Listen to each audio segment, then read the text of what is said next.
Okay, we are still in the book of Matthew. Chapter 12 is where we are.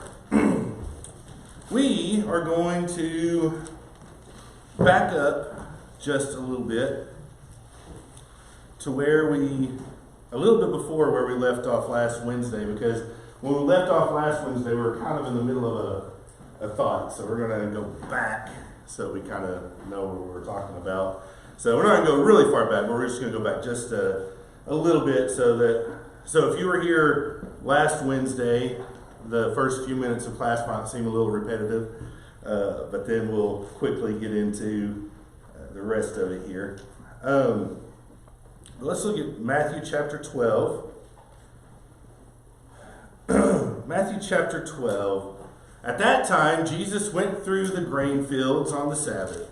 His disciples were hungry, and they began to pluck heads of grain and to eat.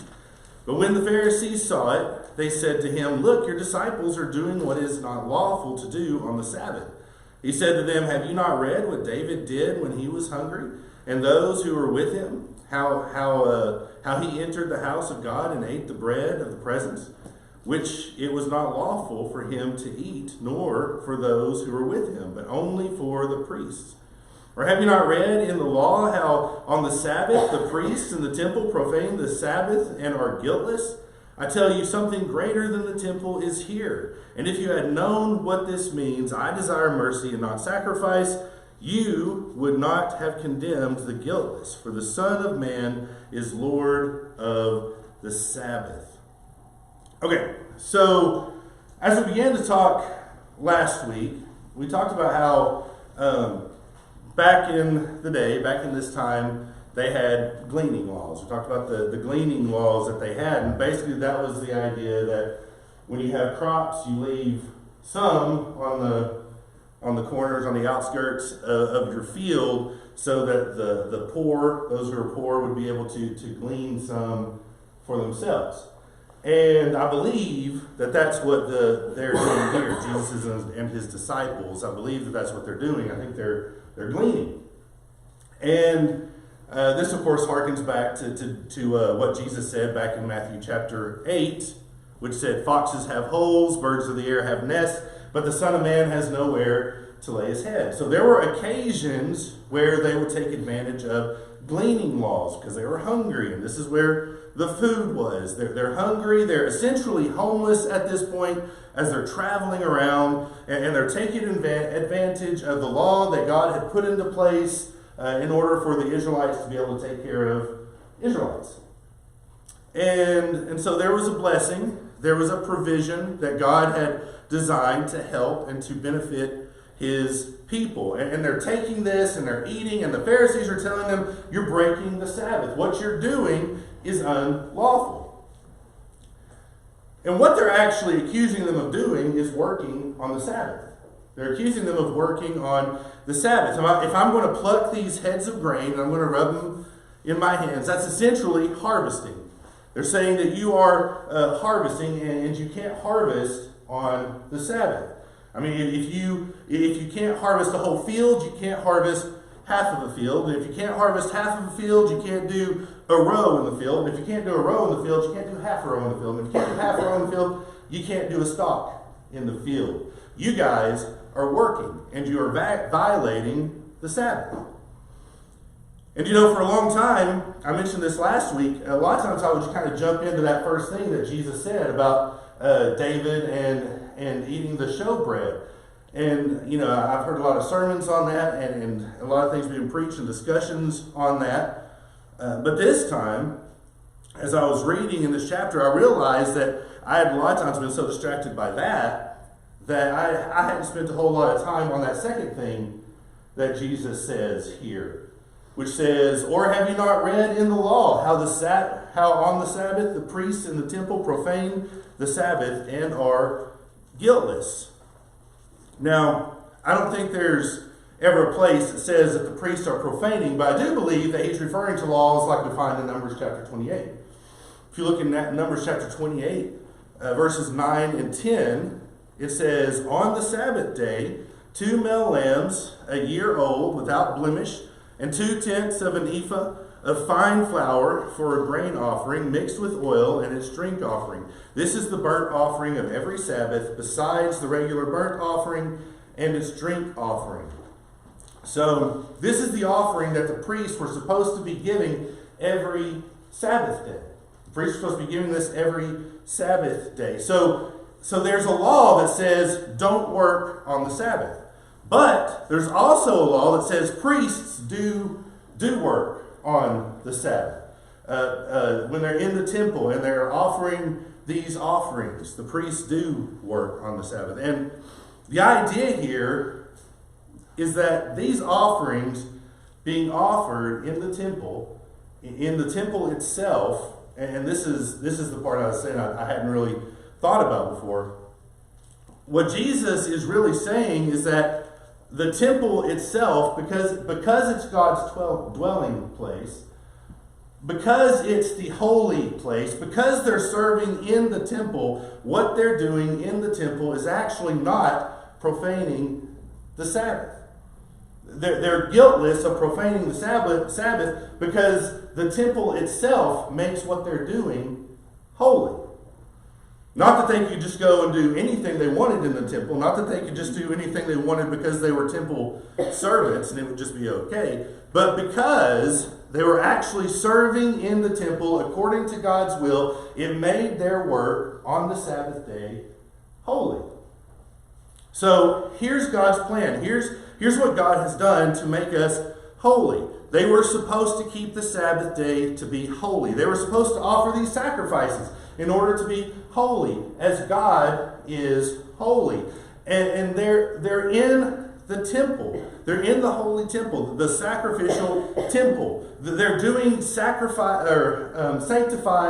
work. They're doing sanctified work that's sanctified by the temple, by the virtue of it's God's dwelling place. It's God's dwelling place. Here they are in the very presence of God, doing God's work, and that makes what they're doing on the Sabbath, even though it is work, it makes that holy. And that's what Jesus is bringing to mind here. And having this understanding of the temple and its significance, that it wasn't just a building, but how it played out in the minds of all of these people. For Jesus to take this to the temple, I mean, what could be more holy, what could be more godly in the minds of the Pharisees or anyone else he was talking to than the temple? And of course, it's nothing except for God himself, right? God himself could be more than the temple, more holy than the temple, more godly than the temple. Which, of course, gets us to the second part of this, and this is where we left off last week. He says, have you guys not read in the law how the priests are profaning the Sabbath, but they're guiltless because it's in the temple? They're guiltless because it's in the temple. And then he moves on to verse 6. But I tell you, something greater than the temple is here. So, why is all of this okay? Because something greater than the temple is here. Now let's back up and let's think this through. What Jesus was pointing out is that the priests were working on the Sabbath. And what would normally be called profaning the Sabbath? What would normally be worthy of death all the way from the beginning? Breaking the Sabbath, profaning it, was worthy of death. Even just picking up sticks on the Sabbath was worthy of death. But Jesus says, because they're serving in the temple, because they're in the holy place, because they're in the very presence of God, doing God's work, they are guiltless. And now, something greater than the temple is here. And so, to bring this, to talk about Jesus' disciples ministering to themselves and ministering to him, he says that he's greater than the temple. You know, the temple was there in order to house God, in order to house the sacrifices so that people could be made holy that God could dwell among them. And now Jesus himself has come. And that's God tabernacling around the people, as John chapter 1 points out to us. So here's God among the people who's come into the world in order to make the people holy. And he's saying, look, there's something better than the temple. There's something greater than the temple. And so if service in the temple made them, or if service in the temple made them holy, even while they were profaning the Sabbath, and it made them such that they were guiltless, he says, these disciples are with me. And that means that they're in the very presence of God. They're in the very presence of God, just like when they were in the temple. They were in the presence of God. They're with Jesus. They're in the presence of God. And so with Jesus declaring that he's greater than the temple, we automatically have to say, well, what's greater than the temple? Is it the sacrifices that were greater than the temple? Is it the priests that were greater than the temple? What was greater than the temple? No, it's God who dwells in the temple. God who dwells in the temple is greater. And Jesus is now saying that God has come into your midst. And if the priests, as they're serving God in his very presence, obeying him, are guiltless in that, then these apostles, as they're serving and ministering to Jesus in his very presence, in the very presence of God, they too are guiltless. And that seems to go right along with the end of this paragraph in verse 8. If Jesus is asserting that he is God, then he is greater than the temple. And in verse 8, he says, for the Son of Man is Lord of the Sabbath. I am greater than the temple. I am greater than the Sabbath. I am Lord over it all. Now we can get into all the questions about what his actual logic about David was, or about the temple and all that. But the bottom line is, what Jesus points out is they're allowed to do this because I said so. They're allowed to do this because I said so. Jesus is the one person in all of history who's able to do that because he is God in the flesh. And it's not that what he's allowed to do is say, okay, here's the law, but because I said so, you can break it. That's not what he's doing. It's the fact that being Lord of the Sabbath, he understands what the Sabbath law really is. And so if he says it's okay, then it's okay. Because he's the creator of the Sabbath law. He's the governor of the Sabbath law. He's the Lord of the Sabbath. He's God. And that's the bottom line. Jesus is telling the Pharisees, they're allowed to do this because I said so, and I'm God. You know, in 1 Corinthians, Paul is going to make an argument saying, you know what? I know people are going to disagree with me about this, but what they need to recognize is that I have the Spirit of the Lord. And what Jesus is saying is, I know people are going to disagree with me about this, but what they need to recognize and what they need to understand is that I am the Lord. And so it's a step up from what Paul says a little bit later on. And then, of course, backing up to verse 7, he seems to be rebuking the heart of the Pharisees here. He says, if you had known what this means, I desire mercy and not sacrifice, you would not have condemned the guiltless. So you're coming at this from a bad place. He says you're coming at this from a bad place. It's not even about the glory of God and the sanctity of the Sabbath. You have no mercy for your fellow men. You have no mercy. You have no understanding of what sacrifice is supposed to really be about. You guys have the idea that if you keep these letter of the law rules about sacrifices, that means that you can just do whatever you want. And I'm telling you, yeah, look, there's this thing that helps to bring forgiveness, but what I really want is for you to obey me. I want you to be merciful. I want you to be just. Not just do whatever you want and then try to cover it up with a sacrifice. So again, there's another point that I kind of wanted to point out with this. For all the folks out there, and you know I keep coming back to this because I see it all the time, so in a lot of these lessons I come back to this point. For all the folks out there who are always telling us that Jesus never claimed to be God, I don't know how you can get a more direct claim than I'm greater than the temple in Jerusalem. I mean, that's a pretty straightforward claim that he's God. I am greater than the temple in Jerusalem. Jesus is claiming to be God. It definitely would have been taken that way. It would have been taken that way. So here's our Lord Jesus Christ, God in the flesh, greater than the temple, and he's the sacrifice. He produces holiness, and he's the one who makes us guiltless because he's the Lord. All right. So, do y'all have any thoughts y'all would like to share on that while I take a drink? Well, I think this is one of those occasions that Jesus could have been stoned, for what he had said. Yeah, definitely. And so, there's a couple passages where we see where he slipped away, or, it's implied that something prevented the crowd from killing him.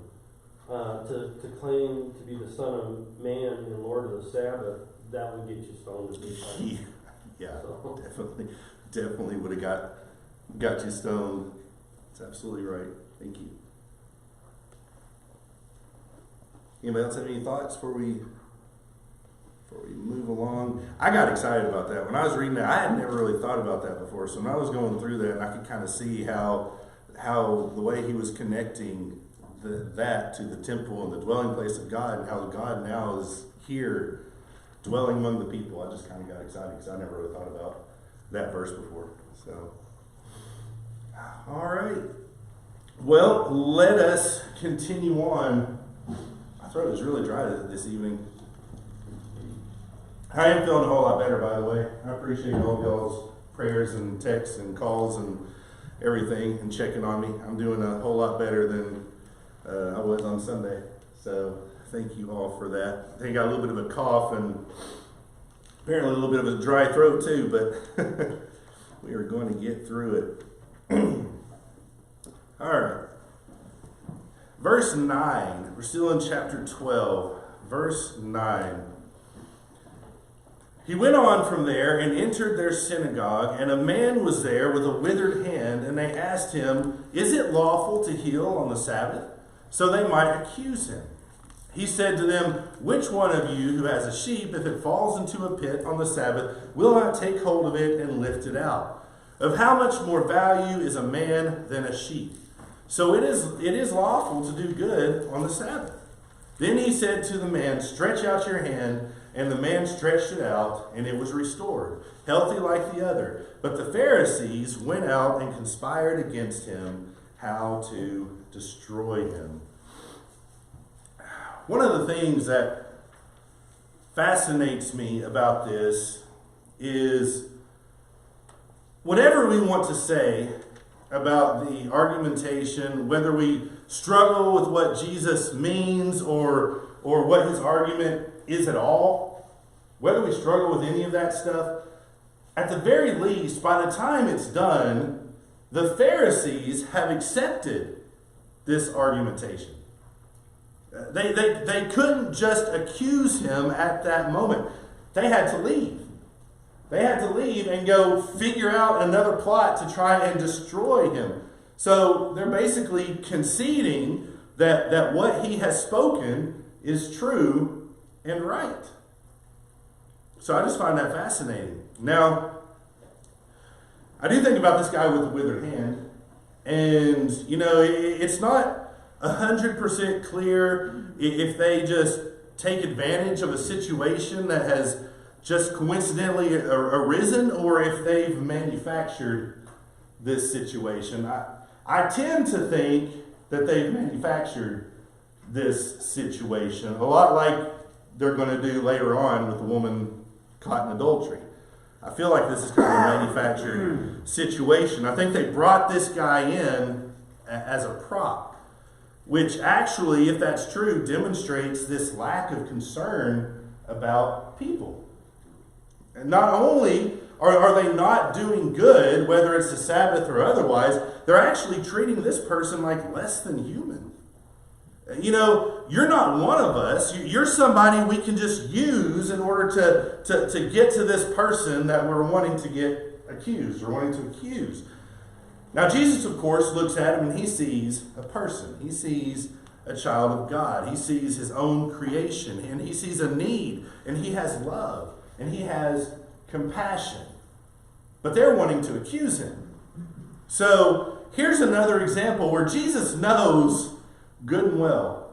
Jesus knows good and well that there's an ulterior motive here, but he uses his power to do good anyway, even though he knows that they're going to use it to try and accuse him.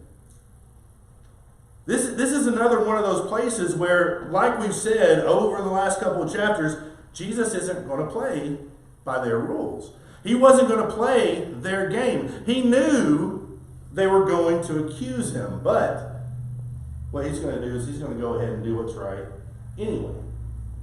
Now, it's interesting. You know, we've been talking about the accusations that's been made against Jesus, that he was demon-possessed, that he was out of his mind. But here's a guy who's now going toe-to-toe with the greatest minds in Israel, the lawyers, the scribes, the Pharisees, the ones who have spent their lives studying the law. And here's this person, ostensibly crazy and demon-possessed, and yet he has such great faculty and mental acuity that he's able to go toe-to-toe with them. And they have to leave defeated. That doesn't sound like someone who is insane and demon-possessed to me. That sounds like someone who knows exactly what he's talking about. That sounds like somebody who knows exactly what he is doing. You know, the mere fact that he's able to be here with him in this battle of wits or this battle of intelligence and actually come out on top, I mean, they really are conceding, because they don't accuse him right there. Like I said a moment ago, they don't accuse him. They have to leave to come up with another plan because he has outsmarted them. He's outwitted them. So they've lost this debate or whatever it is they're trying to do here. Okay, so now let's back up and figure out what his argument is, because I think it's pretty powerful.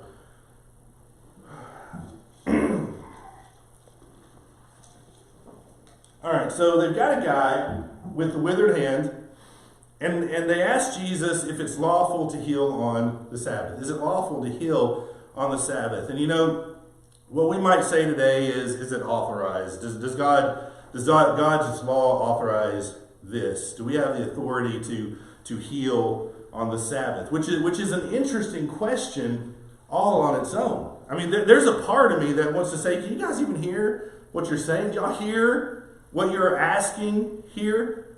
Here's a guy who they obviously believe that he has the ability to heal. Jesus has the ability to heal. He has the ability to heal this man. And instead of just saying, wow, that's amazing, maybe we should look into this and listen to this guy, instead of doing that, they're trying to figure out why this guy who can heal people isn't exactly who he claims to be. And it's a bizarre thing, because they are conceding that Jesus is a miracle worker. And so, do you heal and work miracles on the Sabbath? And Jesus' response is, which one of you who has a sheep, if it falls into a pit on the Sabbath, will not take hold of it and lift it out? of how much more value is a man than a sheep. So it is lawful or authorized to do good on the Sabbath.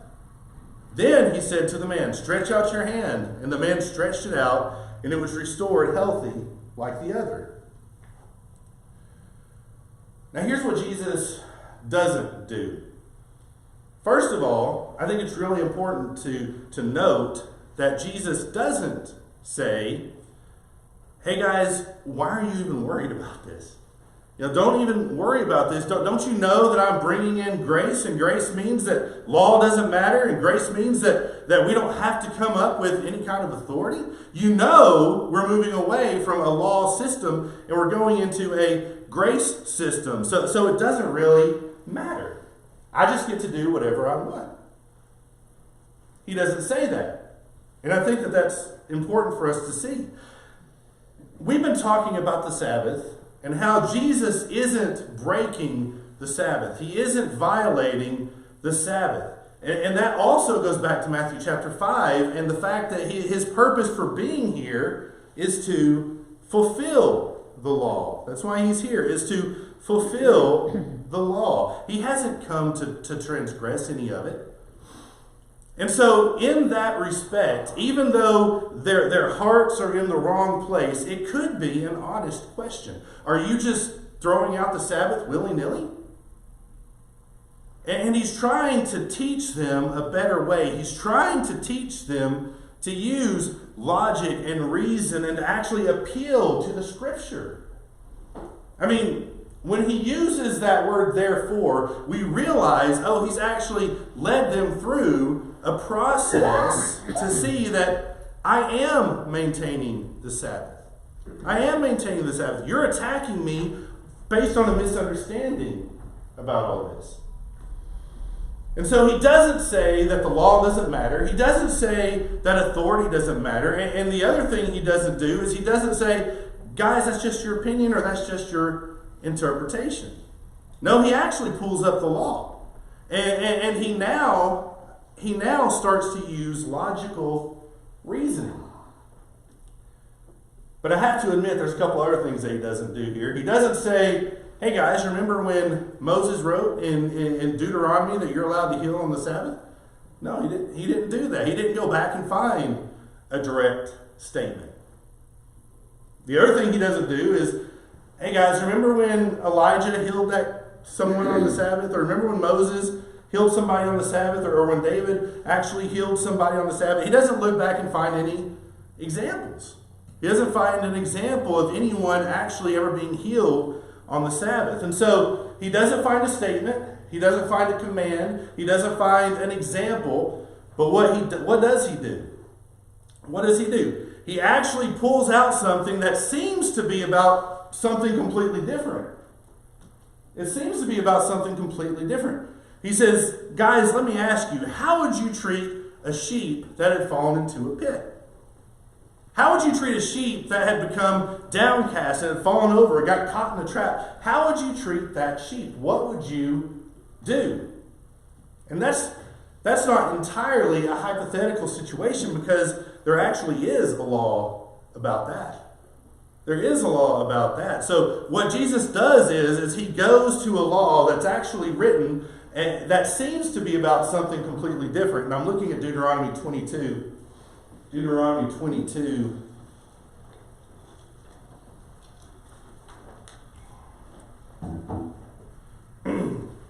Deuteronomy 22 and verse 1. You shall not see your brother's ox or his sheep going astray and ignore them. You shall take them back to your brother, and if he does not live near you and you do not know who he is, you shall bring it home to your house, and it shall stay with you until your brother seeks it.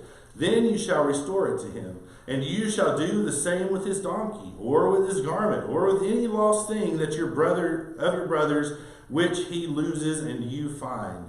You may not ignore it. You shall not see your brother's donkey or his ox fallen down by the way and ignore it. You shall help him to lift him up again. Now, the reason why I wanted to go ahead and read that whole thing is because it starts with the issue of sheep. It starts with that issue of the sheep. Now, when it actually gets to the fallen animals, it just mentions the donkey and the ox. But it all goes together. If you see your neighbor's sheep or donkey or ox fallen down, you're supposed to help him lift it up. You're supposed to help him lift it up. If you see it trapped, if you see it caught, if you see it hurt, if you see it lost, and the Sabbath isn't an exception. There's no exception for the Sabbath. Jesus' point is that even if it's the Sabbath, you don't get to use the Sabbath to excuse and ignore your neighbor's ox or donkey or sheep that has fallen into a ditch. Now, Jesus did something really interesting here because he actually twists it a little bit. He doesn't say to them, if your neighbor has a sheep and it falls into a pit. He says, if you have a sheep and it falls into a pit. And he's appealing to their own logical reason, something they would accept. That they understood that even though the law itself explicitly says your neighbor's sheep, they would expect every one of their neighbors to help them with their sheep. And if it was their own sheep, they wouldn't say, well, that's not my neighbor's sheep, so I have to leave it there. They wouldn't do that. They'd understand that there's a logical conclusion. There's an implication that even though this law doesn't explicitly say my own sheep, implicitly, that would be included. But then, Jesus takes it a step further. He implies that if this is how we should treat a sheep that we find harmed or hindered on the Sabbath, how much more a person? How much more valuable is a person than a sheep?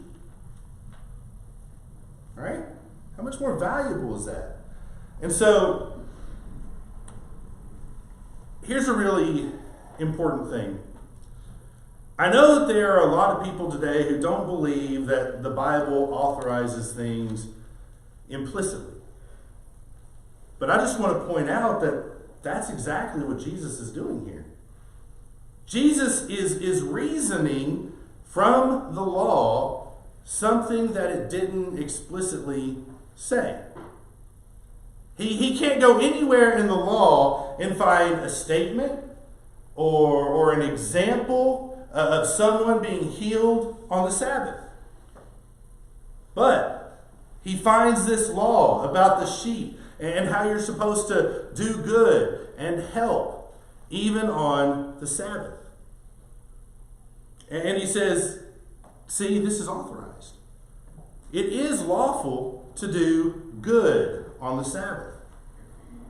And then he turns around and he heals this man.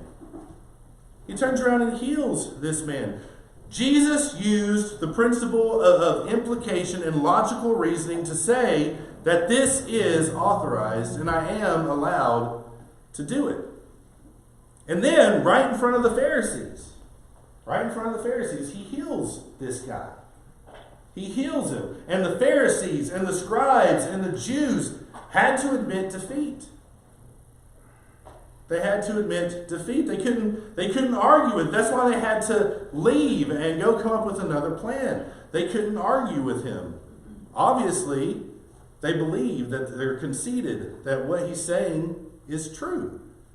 And we don't have anything else to say, so we'll be back to deal with you later. So, all right. So, we are just about out of time. You know, I was thinking about earlier when he had healed that paralytic. He healed the paralytic and he said, which is easier to say? Your sins are forgiven or rise and walk? But that you may know that the Son of Man has authority on earth to forgive sins. And then he said to the paralytic, rise, pick up your bed, and go home. And so he works this miracle in order to demonstrate that he does indeed have the power. He does indeed have this power. And the same thing is going on here. It's like I've taught you that this is the right thing to do, and now I'm going to show you. This is the right thing to do, and now I'm going to show you. And he heals the man. That's a powerful thing. That's a powerful thing. And so again, here's how Jesus established authority. Here's how Jesus knew what he was allowed to do. And it wasn't just by fiat. It wasn't just, I'm God, and so whatever I think, I'm allowed to do. I can just do whatever it is that I want to do. It was, look, here's the law. Here's the law, and here's the logical reasoning from the law. He shows us how to work within the construct of the Scripture. And so our goal is to be like Jesus. Our goal is to be like Jesus and to use the Scripture like he did. So when we can find examples, when we can find commands, that's what we use. But sometimes we have to use that logic and that reason based on the law, based on the Scripture, to be able to come up with some conclusions, right? All right. Well, that's pretty much all that I have. I think we might have a couple minutes, so I'm going to turn it over to you guys. Do y'all have anything y'all would like to add or say, comments or anything? Yes, sir. That term, no good deed goes unpunished, reminds me of the Pharisees and Jesus. You know, he's performing miracles, shows that he performs miracles with them. The crowds are amazed when he does it. But the Pharisees, time after time after time, just condemn him for, you know, who he's performing miracles on, where he's doing it, when he's doing it. I mean, they just find an excuse to condemn him each and every time he performs a miracle. It just kind of shows their animosity towards him or hatred, and how it just continues to build as he goes through his ministry. Yeah, and they overlook the fact that he's actually healing people and helping people and all that, and they're just looking to attack and accuse. That's exactly right. Anybody else have anything to add?